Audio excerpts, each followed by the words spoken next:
Hello, I'm Hunter Ballingstrom. I graduated in 2018. I'm currently attending Santa Monica College, and my major is urban planning. Hi, I'm Sion Kim, graduated 2018. I'm majoring in nursing at Boston College. I'm a second year. Yeah. My name is Chin Han. I graduated in 2018. I go to UC Berkeley and I'm double majoring in computer science and economics. Hi, I'm Derek. I graduated here in 2018. I go to Cornell University and I'm majoring in information science. Hi, I'm Amy. I also graduated in 2018. Currently attend University of Pennsylvania. I'm a nursing major and also minoring in global health. Hi, my name is Grant. I graduated in 2018. I attend the University of San Diego and I have a major in psychology with a minor in philosophy. My name is Leona Delano. I am a business major at Cal State Fullerton. I graduated here at 2017. Oh, I'm a junior. Hi, my name is Elaine Yip. I'm a junior. I graduated in 2017. I'm a junior at Hamilton College, and I'm a biochemistry major on the pre-med track. Could you just tell us where Hamilton is? Yeah, so Hamilton's a liberal arts college in upstate New York. Did you say upstate? How far up are we talking? It's around 4 hours from New York City. It's I think 2 hours from Cornell. Basically, So it's further from New York City than Cornell. it's around the same, I would say. Like if you took the state of New York and you put your finger right in the middle where there's nothing but cows and cold, that's basically where Hamilton is. And Cornell is slightly north and east of that. Same environment though. Cal's are nothing. Got it. So I'm going to go ahead and begin with the questioning, and I'm going to apologize if you answer this, but in the morning I have been wanting to answer this all day. Tell me about norming. Is it what you expected? Not what you expected? Those of you who have been in college more than a year, tell me how it's changed, the process, anything at all that you think that they would like to hear about norming. I'm curious what your experience is like. I'd really like to hear from all of you, but possibly because it sounds like all of you have been living away from home. Yeah, just starting at anyone knows, starting at anyone would be great. Well, since I go to community college, I don't have any dorms. But, so I do live away from home now because commuting to Santa Monica from Huntington Beach every day would be insanity. So I live in, well, the first semester I lived with roommates in West LA, and it was okay. We had some disagreements with each other sometimes, but overall it was a nice experience, living with other people. And also some of the roommates were just not going to university at all. They were just this kind of middle-aged couple, but just living together because just sharing costs of an apartment since LA is so expensive to live in. Can I ask, how did you find roommates? Craigslist. So use it with extreme caution and make sure they're extreme caution, and see them in person multiple times before you agree to anything. That's my advice. Because we sometimes when we met people using that me and my mom searched for it together, it was a little bit concerning what conditions they were living in. But after that, I moved to a granny flat behind his house. So granny flat is this small guest house basically behind the big house, and so I was by myself in that, and that was okay too. It was really small and really expensive. So this year I'm living in an apartment a little bit farther away from school, but I have more space and it's in a better area to me. It's near the tar pits in Lockma, if you know where that is. And I really like it. I prefer my personal space, just living by myself and doing whatever I want, and also because I stay out really late sometimes riding my bike, like 5 p.m. to 5 a.m. kind of late. And no. I sometimes I do like some group rides. Like there's some cycling clubs in LA that I like going to, and so it's been pleasant overall. Like nothing horrible, if you don't count the crazy Craigslist people. For me, so I'm in a traditional dorm now. I was in a traditional dorm last year. Vocabulary varies per college, but for us, traditional means that you're in a double, triple, quad, or single, without like a suite or a kitchen or anything. It's just you, your roommate or roommates, and 2 beds. So I wanted to get a suite this year, but my potential suite mate screwed me over, so that didn't work out. And that will happen to some of you, unfortunately, but don't worry too much about it. It's just an inconvenience at worst. But for my first year, we were allowed to either go random, meaning you don't get to select your roommate or roommates, and just go in blind, or you can pick your roommate. But for me, I didn't want to, restrict myself to a certain like group on campus because our campus isn't too diverse at all. Like on our website, it says like 30% Ahana students, which is, African American or Native American, Asian, Hispanic, etc.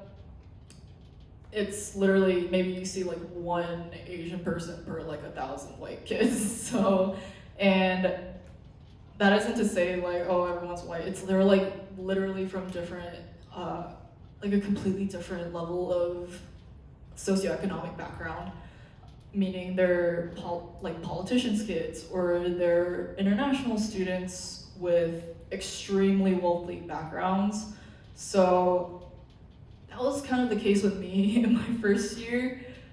I didn't even, consider the fact that it would be concerning that her mom, like the first thing that she told me was that, oh, are you a clean person? And I was like, yes. And she's like, I'll make sure to tell my daughter to keep herself clean. I was like, what the heck does that mean?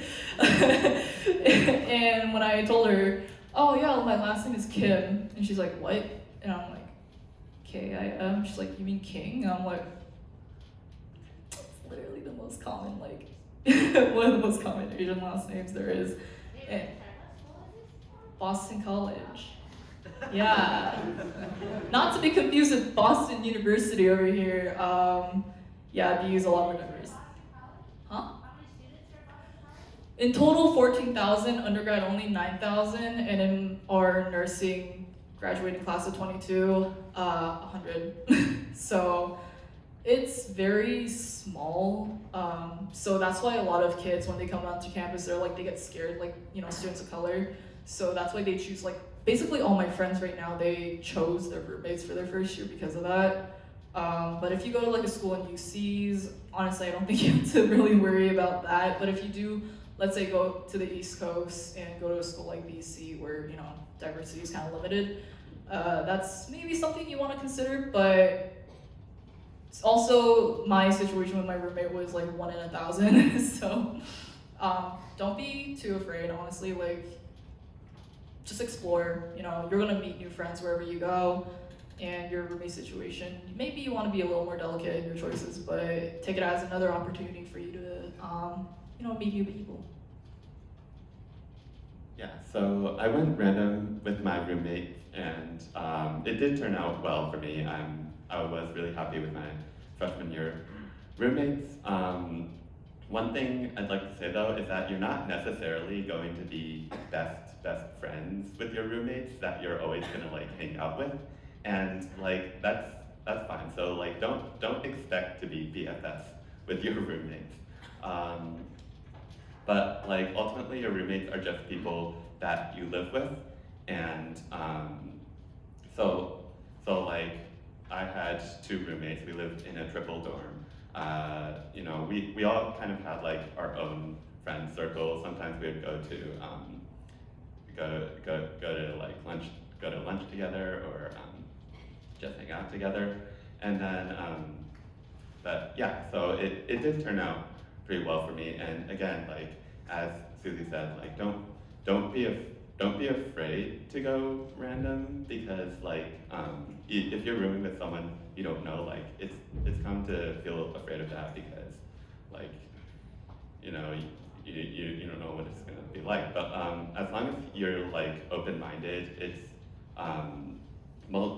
most people are not terrible roommates. So yeah, so just keep that in mind, and yeah. So yeah, I also live in like a traditional dorm. So I lived a double my freshman and currently sophomore year. So my freshman year, I found my roommate on Facebook actually, and he just messaged me. And so we got along, and I still dorm with him right now. But it's not always the case. Like other people have said here, the roommates that you live with can be good or also cannot be good. But as long as you guys can like keep a mutual like hygienic environment and like be able to cohabit with one another, you'll be fine. I'm pretty close to my roommate, but because this year, just because we have different schedules, we also have different friend groups and we do different like recreational activities. So that's why I don't really hang out with him as often, but we still keep in close contact. So my housing situation is a little special in that my first year I was lucky enough to live in a dorm where it was apartment style. So even though I had 3 suite mates, we all had our individual rooms and we had like a living room together. We did have like a few conflicts and we were very different people, but because we had our own space, we didn't necessarily get that close, but we're still on like friendly terms. This year I'm currently like same style apartment, we each get our own rooms. I'm living with 3 of my closest friends who also happen to be nursing majors like me. And because we're all very similar people, we've had a lot less conflicts, and because we're also friends, it's like just living with your friends, and it's really, really cool, and like we take care of a cat together, it's really nice, yeah. I just want to say that if you're going to college thinking that dorming is going to be your biggest problem, it really isn't. It's not even a problem, actually. The thing is, there's actually a lot, I think for the most part, for most schools, there's a lot of it. So if you do have like roommate problems, there's like a lot of ways to get out of it. You'll be fine, don't worry about that. Just know that not all dorms are created equal. That's very unfortunate, actually. I didn't have any room. I really had no room in my first dorm. But in terms of roommates, I got really lucky. My roommates are really cool. We had different friend groups, but that's fine. One of them was a DJ. He drank a lot. The other guy's a tall white dude. He also drank a lot. I was like that classic Asian nerd. I was like the Guardians of the Galaxy dorm room edition. I was like, in sophomore year, I roomed with like the only other Asian dude on the floor for our first year, and he was pretty cool. But yeah, don't worry about it, you'll be fine. Okay, so I think I'm the only commuter out of these people. So it's not. Oh, really? Oh, that's awesome. Cool. Well, at Cal State Fullerton, there's actually more apartments surrounding the school than actual dorms on campus. And from what I know, it's just that freshmen have their own like newly updated dorms that are by the freeway and have their own parking structures and parking lots. Whereas the other people, there's like the 2 stories, and people, they actually live there. And I'm like, wait, why do you live there? I'm like, and one person said, oh yeah, I'm from San Diego. I'm here 5 days out of the entire day, and 5 days out of the entire week. And I'm like, oh, okay, that's cool. And then some of the people that I think are from like, I think it was Rosemead, they said they go home on weekends. So technically you pay for the dorms, but you go home. And then one person, which is very interesting, dorms there. He was a freshman and he went to Diamond Bar. I'm like, why in the world would you dorm at Diamond Bar? 1, it's expensive to dorm, and 2, it's just like the next city. And he's like, oh, I just want it for the experience. Yeah, and I'm like, okay, so you're gonna pay that much for the dorm, let alone the actual like meal plan, and then you say it's for the experience, and I'm like, okay, sure, whatever, okay, that's fine. So yeah, that's the thing on dorms for me. Okay, so I've had both experiences, both in a dorm and in apartment style living. At Hamilton, I stayed in a traditional dorm, but I just did my study abroad semester in London, and so I stayed in an apartment in the city. And really, I think I would echo also that housing is not really something that, I guess is the least, I wouldn't say it's the least of your worries, but it, I guess, shouldn't be,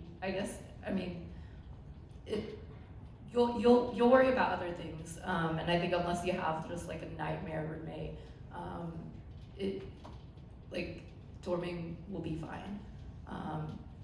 But also to kind of bounce off what Leona said, I think whether your school is like commuter or residential will affect the kind of college experience that you'll have. If you go to a school that's in like a really rural location like Hamilton, most people, I would say 99% of people stay on campus, and it kind of creates it's just a different college experience versus if you go to a largely commuter school like Cal State Fullerton or maybe Santa Monica College where people just go to class and leave, it's just different. Does anybody want to ask a question before I ask the next?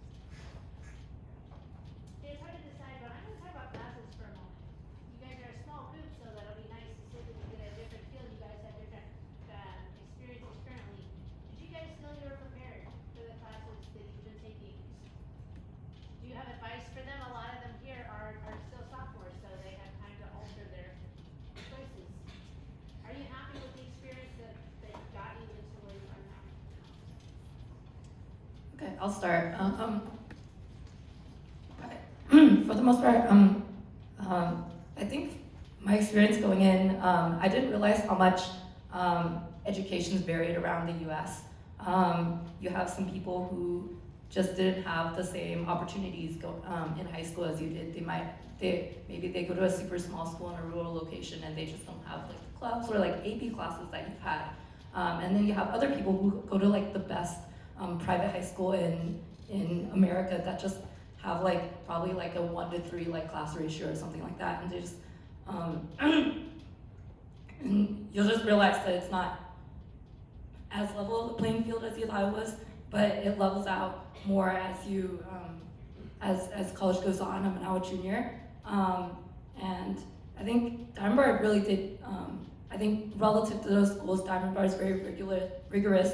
I imagine since most of you guys are in calculus and HL, that you guys are taking other AP classes as well.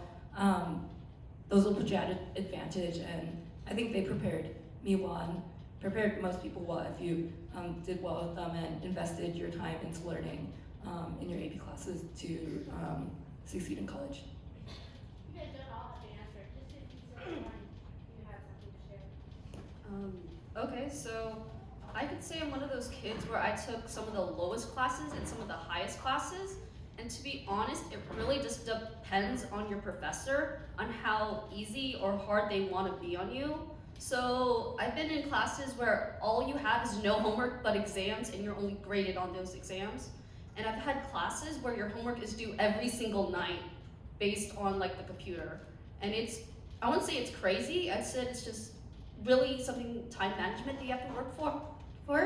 And also, when you're, I don't know for the other colleges, but for Cal State Fullerton, you actually get priority as you apply for your classes when you're a freshman. Other than that, it's just like the Hunger Games, where you have to get waitlisted and you have to fight for your graduation date. And you don't know if like all the other kids are gonna take up your best professors or like the best time.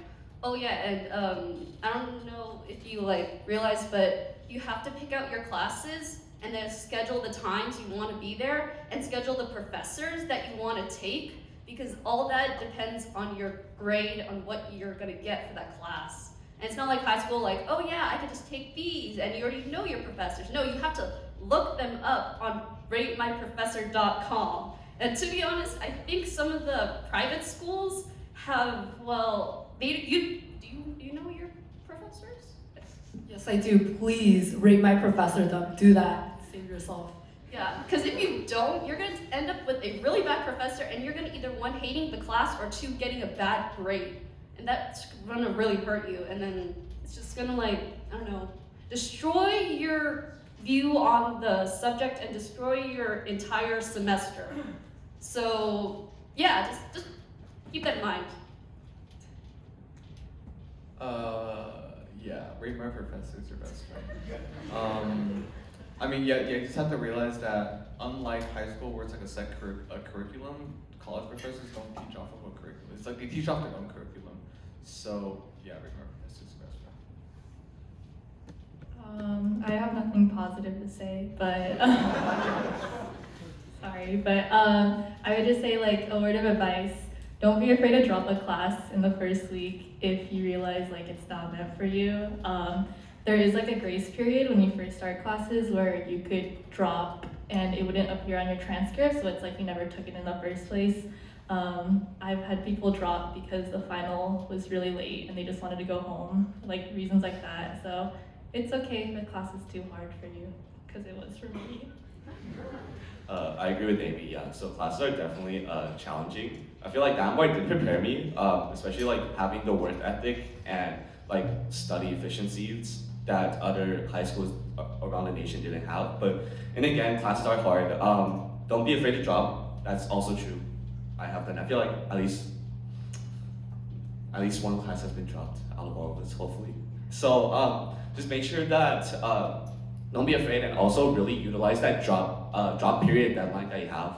Especially for at my school, you can drop without getting a W, which is like a withdrawal on your transcript after the first midterm. So if you look at your midterm and you realize like, wow, this is a really bad grade and I didn't hit the average, then it's probably a good time to drop. So yeah, always utilize that and always make sure you know like the deadlines and such.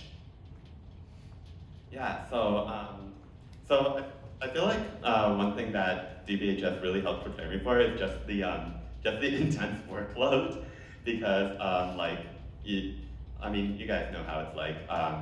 It's having a really heavy workload in high school. Honestly, like it did allow me to manage my time better in college. In college, you have a lot more flexibility with your schedule. You don't have the same 6 periods every single day that you have to go to. Oftentimes, your classes can only meet like 2 or 3 times a week, and so there's a lot more work that you have to do on your own. And one other difference is that a lot of the time, like going to class is not mandatory. That's just something that you have to actually do on your own. So like, you know, if you have like if you have like an 8 a.m. class and you decide like, oh, whatever, I'm just gonna sleep in and skip class, you can. And so, I guess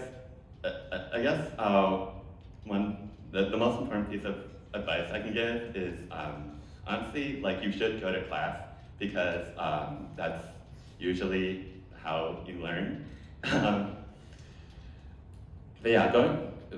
Honestly, going to class does force you to sort of keep up with the material. It's really easy to fall behind in college when like suddenly you're like 12 lectures behind, and like binge watching 12 lectures the day before a midterm or final is not an effective way to study. Can I just ask real quick, can you watch all your professors' lectures? Yeah, so for large classes, yeah, a lot of the large classes are actually webcasted, and in fact, for a lot of large classes like computer science classes, basically all of my computer science classes are webcasted, and the reason for that typically is because the classes are so large. In fact, in the introductory computer science course that I took in my first semester has 2,000 students in it. So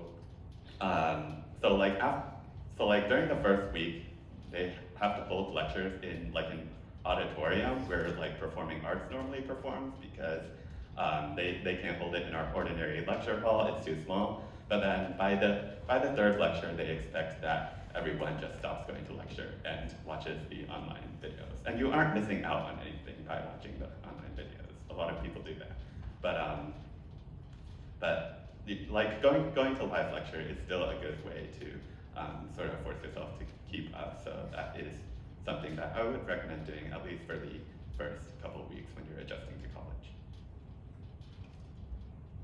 Ad drop is your best friend. Use that like a madman. Because I have multiple friends who took a gap semester. By the way, if for any reason, especially for mental health, you need to, withdraw from classes for a semester or an entire year, really, do it. Like, at the end of the day, there's only one of you, and I'm just saying, I would rather have you be here than not, because someone or your parents or whoever wouldn't let you take a year or a semester off because you're having a hard time in school.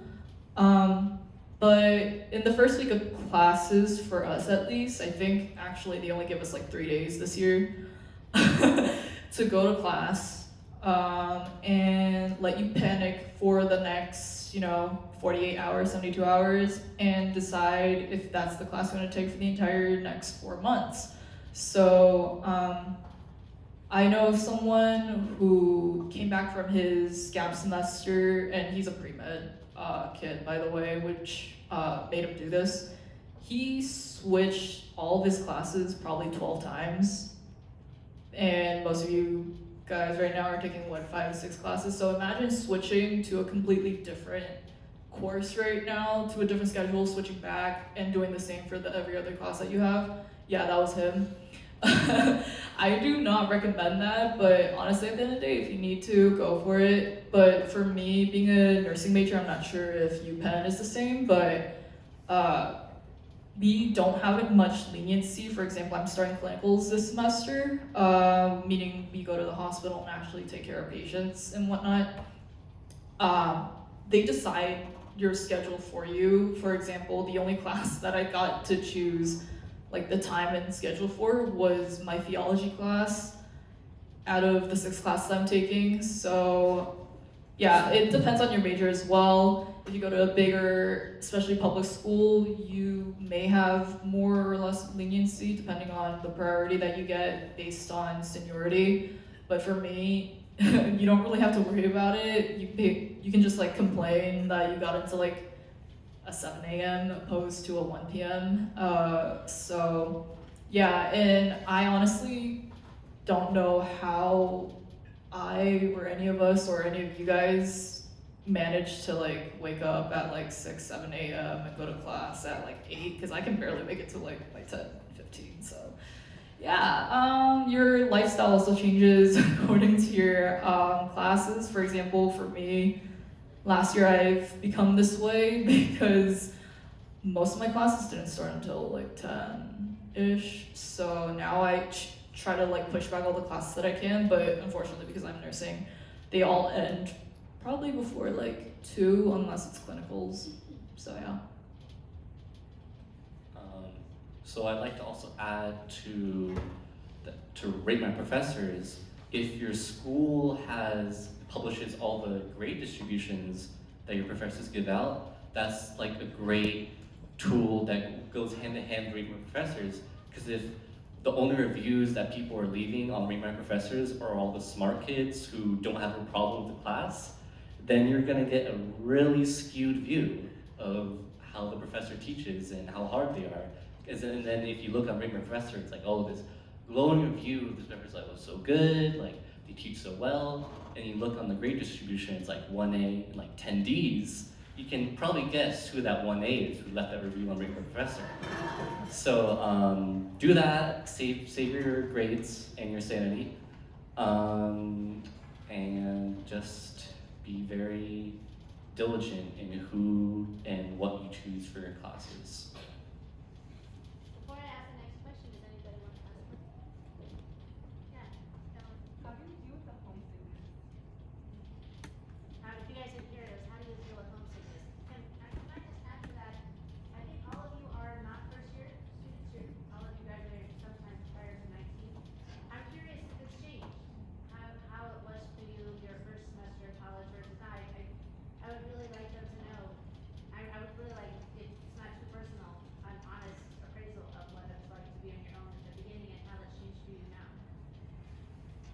Well, being with well, okay, I originally grew up in Huntington Beach, and I only lived in Bar when I went to high school here. So I never really considered Bar my home. Huntington Beach is my home, but sort of living away from Huntington Beach in LA is not that different. Like you're like an hour away by car, but it's still like living in a suburb versus living in a big city can be you have to get used to it, because I remember when I first moved to LA and I was still driving, I wasn't really used to all the parking restrictions in LA, so I got 4 parking tickets the first month that I lived in LA, and yeah, so that's one of the reasons why I sold my car, because it was way too stressful with all the traffic and everything. I know. But it felt pretty easy just still living in Southern California. You just have to deal with more people, more traffic, like more of everything. But if you just like know when to take a step back and maybe like how to relax and like where to relax, like find that out for yourself, then you can integrate yourself into your new environment pretty easily. Like personally, growing up in the suburbs, I never really liked the suburbs. I preferred big cities, so that was also a plus. Getting to see all these new people and like do these like really specific things that I like for urban planning. So yeah, it's very, you just have to be aware. Well, let me just start by saying I was born in Korea. I moved to Miami, Florida. Then I moved to Seattle, Washington. Then I moved to Denver. And this state has the longest I've ever stayed in my entire life, basically, and that's about 9 years now. And then I moved internally within California. So what I'm implicating here is that for me, homesickness was always prevalent for me, and I never really felt like I fit in anywhere, right? So when I went to college, I saw that it was my chance to find a home, with it, it would be my new home. I would be spending the rest of my academic days here for the 4 years, and it's probably going to be the most formative years of my life. But that wasn't the case. Like, the homesickness was still there. But what's special about my case is that it's not that I grew up in one specific place and I was missing this place. For me, it's like, just imagine like almost 15 years of just homesickness and you don't know what home is. But for me, the huge thing that I learned in college is that home doesn't have to be a physical place. Home is where the heart is.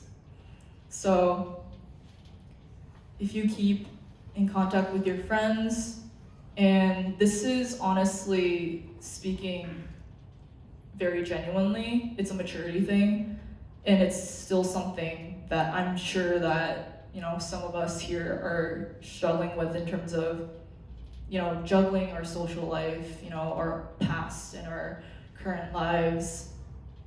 For me, I always found pieces of home within the closest people that I've now come to know. But that isn't the case for a lot of you. Some of you might be sitting there and being like, well, that ain't gonna be me. Like, I'm gonna miss like the place I grew up in. Like, what the hell are you talking about? But you deal with it as you go. Honestly speaking, there's no one set formula for how you deal with it. And unfortunately, no matter what advice people can give you, you will most likely go through that process. But the most important thing I want you to know is that it is a normal process. And that's why in the first week of school, no matter what college you go to, you're gonna hear the counseling services are here to help you. Use it, really. Like, the first friend that I made in college, she could not stop crying. She's from NorCal, by the way, right near where Berkeley is actually. she could not stop crying until the end of her freshman year. And I saw her through her darkest moments in literally the first night that I knew her. So there will be dark days like that. I still have a friend, a dear friend, who has been going through the process of homesickness. Even now, he's back home, but the thing is he moved, his family actually moved while he was still at BC. And his girlfriend, his old, life, it's back in this one state, but now if he goes back home, there's no home to go back to, right? So it's the people that you surround yourself with that matters most, and I really mean that. I cannot emphasize that enough. So really, when you make friends, don't stress yourself too much about, oh my god, if I have an emotional breakdown, who's gonna be there for me? Don't really think about that, but honestly, just enjoy your time. People say, oh, focus on the positives. Yeah, but that's easier said than done, bro. Really, really try not to fall, and if you do, that's okay. It's okay to not be okay. And I'm sure that a lot of you guys have been told that it's not okay to be not okay, but the thing is, if you don't take care of yourself, then who will, right? So. And also, you can create a chosen family for yourself. Your family isn't necessarily who you're related to by blood. You can create this whole new friend group, and they can be your family. And if you don't get that well with your own family, and don't be afraid to be open, since everybody's dealing with crap in their life, and sharing that will feel a lot better, and maybe they'll share back with you, and you can become really close and open with each other. So just be open and make sure to have a chosen family in your new place that will help you integrate. Yeah, so homesickness is something that that everyone feels, and in their first few weeks of college, it does take several weeks, several months even to sort of actually sink in. But I would agree with what everyone else has said. Just make college your new home, and sure, that's not easy to do, but it is sort of a process that you do have to kind of ease into. This isn't to say that you should just abandon your previous home. Definitely do keep in touch with your family and friends, or if you want to keep your friends that you had in high school, do try to catch up with them every once in a while, because it is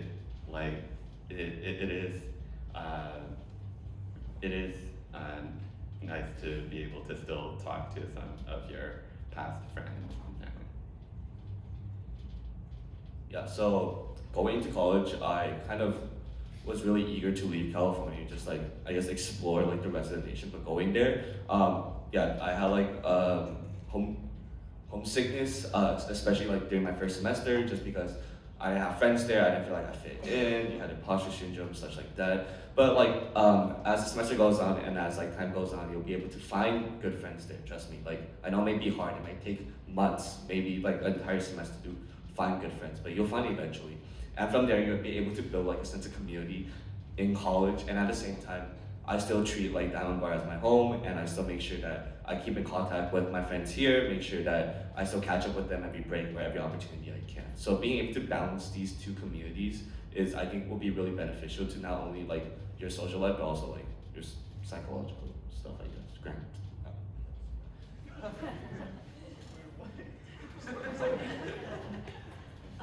So I purposely only applied basically to colleges on the East Coast because I wanted to get out of California. That being said, homesickness was very real the first year of college. I cried every time I FaceTime my parents, things like that.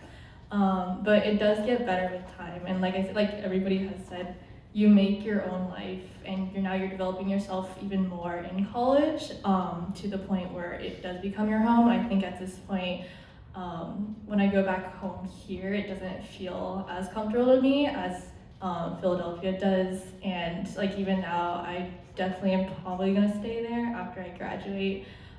Just go into college with the right attitude of this is what you chose for yourself, and like this should be a new exciting part of your life. That doesn't mean you should let go of your past, but that doesn't mean that you shouldn't look forward to the future as well. Yeah, so all of these guys gave more valuable advice than what I'm about to give right now. My phase was pretty short. San Diego's not too far. Like I remember orientation. I think my parents left earlier because they didn't want to. They had work to or whatever, and so they left earlier.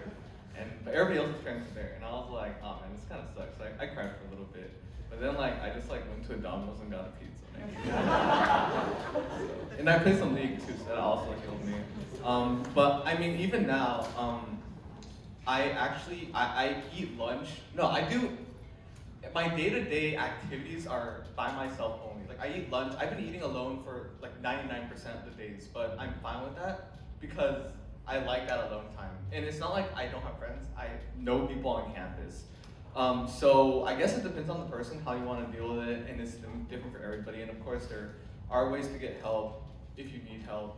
But yeah, for the most part, it just depends on yourself, and I'm sure like all of you guys will be fine. So don't fret about it too much. Okay, so I think I would probably just echo what Grant said. I think it varies based on I think person to person. Like I had an experience going like somewhere outside of California before applying to colleges. So for residential programs, so I kind of knew my comfort level. But I guess I would just add that as you shouldn't let that limit you. If that's, I guess it's a decision for you to make, but and it's based on person to person. But you should don't be afraid to step outside of your comfort zone if that is your comfort zone, and go somewhere out of state, outside of Los Angeles.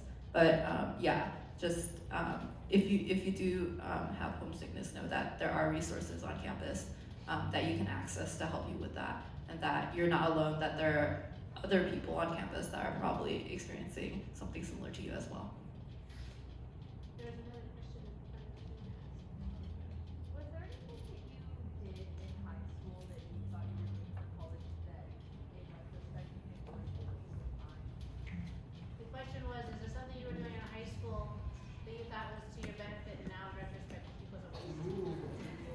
Like extracurricular wise or like academics? I think she needs both.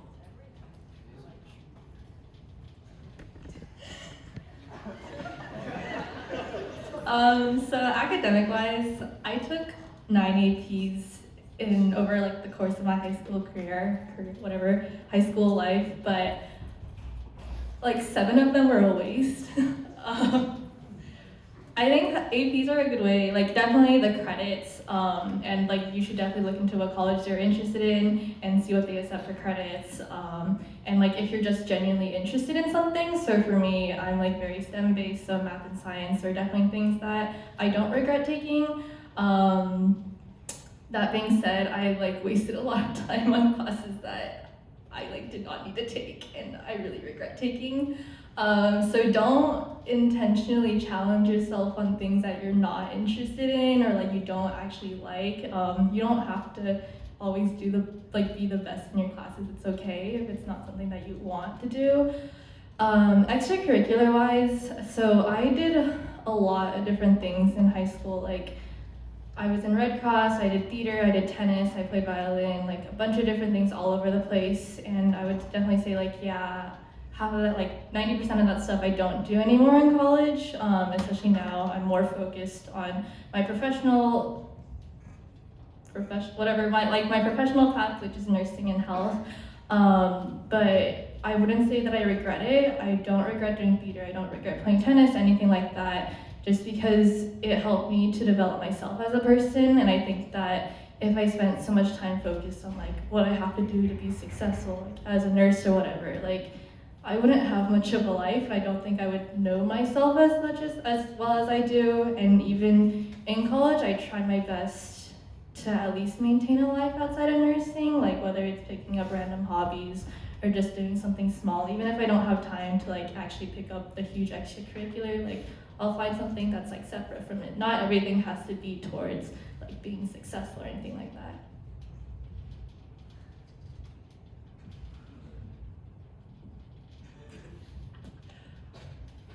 Yeah, what Amy said is the majority of my friends too, and the majority of the people that I've talked to in college, except for maybe the athletics because we're a Division I school, but you know. But there were a lot of things that I was told to do in high school, middle school, growing up, that I'm glad that I did not do. Because they would have been a complete and utter waste of my time, mental health, anything that has to do with me as a person. I would have hated it, and I was right.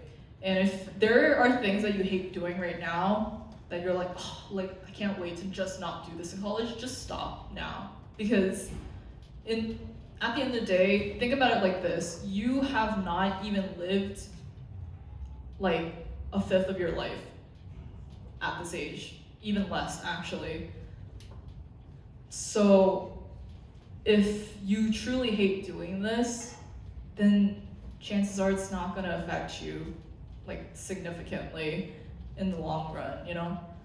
And that's, I'll keep this short, and that's the case, that's gonna be the case with you in a year or two. But I think to say that, you know, I can only encourage that for, you know, the potential sophomores that are in this room and people who are waiting for like their acceptance letters and whatnot right now. Maybe it's a little too late. But for me, I'll go on the opposite spectrum. The things that I'm glad that I did in high school that I was told not to do, but I did. Dance, marathon, like anything that has to do with athletics. Not because like my college has pressured me to be a more like, you know, athletic person. It's genuinely what makes me happy. Like when I was doing marathons, like running marathons or half marathons, what have you, I was like, I hate this. I am never gonna run in my entire life ever again, but here I am voluntarily like trying to train for like the Boston Marathon, right? So you never know, you know, you may hate things and yeah, sure, like go for it, continue it into, you know, college if you want, but you just never really know what the future holds for you. And honestly, your happiness should be put first more than anything, because again, as I said before, there's only one of you. So the first 2 years of high school, I did track and cross country, and I hated it.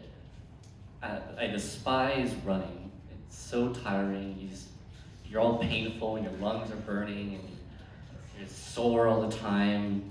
Like I basically did track and cross country those first 2 years because like there's this whole thing where if you want to go to like the perfect college or university, you have to be this perfect, well-rounded individual where you like academics and sports and it's like extracurriculars, but like you just have to this perfect circle of an individual, and like if you're doing a sport and you hate it, like there's really no use to it because you're not really gonna continue it in college if you hate it, because like you're only gonna get good at that sport if you love it. So it's really not worth your time doing any sport or like any activity really, like Susie said,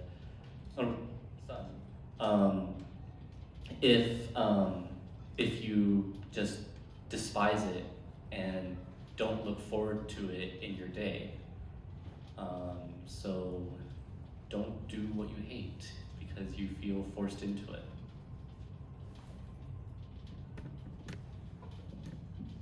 Okay, so two things real quick. First of all, AP credits, take them. Even if your school doesn't accept them, at the very least you're gonna get that sort of rigorous environment, so that's good. Number two, resumes. So I know and I can guarantee most of you guys have something you're doing right now, a position or whatever, that you don't enjoy but is purely a resume builder. For the first like 2 years of high school, most likely you'll not have any other experience other than what you have from high school. Right, so I think probably around 1 or 2 of those things that are currently on your resume are gonna stick with you on your resume in college. So even if you don't like it, and I'm gonna go like a little bit away from what these are saying, but even if you don't like it, stick with it because it's gonna get you what you actually do want in the future. We have just 5 minutes up. I could ask you to encapsulate. I'm curious about your day. How many hours you spend studying, in class, at work, playing video games, watching Netflix? Give them a snapshot if you can of your day. If each of you could answer in like 30 seconds, I could hear from each of you. That would be great.